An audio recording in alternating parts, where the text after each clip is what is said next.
what is Halo music? And it's very thematic, character-driven moments. I mean, there is a long legacy, and for us, we wanted to distill the essence of what those were. There's kind of this sacred element. The orchestra, this larger-than-life sound. And with Halo Wars 2, we were kind of handcuffs off and gloves off. I mean, it was like, we have a chance to do something completely new.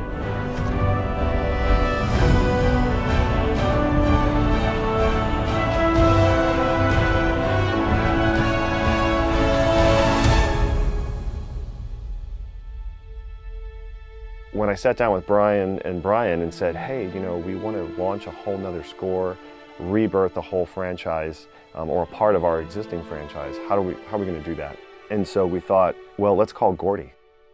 Gordy's someone I've known for years, and we've been wanting to work together forever. We were just waiting for that perfect project to show up. The Bryans and their completely unique sound with Gordy's complete mastery of the orchestra, and it was like, wow, I think this is going to be groundbreaking.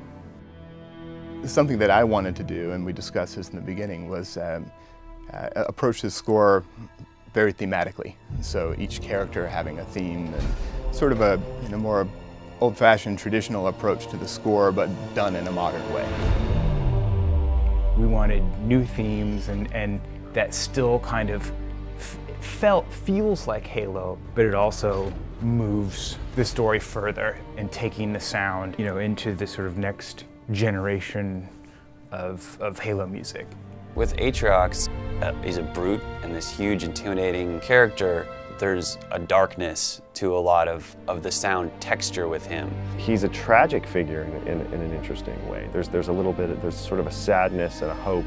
As an audience member, you see this character and you can relate in some way and understand where he's coming from. And I think that the best villains in history always have sort of this backstory that you can relate to. And so you can understand exactly why they are the way they are. It's funny, just like we have this compelling new character with Atriox, Isabel is just as compelling, if not maybe even more so in a different way. We wanted someone to be relatable. There was a delicate side, an emotional side, but there's a really strong side to her too. Isabel is a hero, and we wanted to approach it that way and make sure that it was a theme that could be translated and heightened in the important moments. But then there's also how her theme intersects with Atriox's theme. This is true crafted orchestral writing, and this is Gordy's mastery of the orchestra coming into play.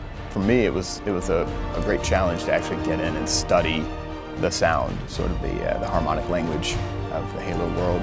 I knew it was going to be cool, but until we heard it being performed by the orchestra at Fox, suddenly it comes to life, and it's just this amazing, breathing, living thing.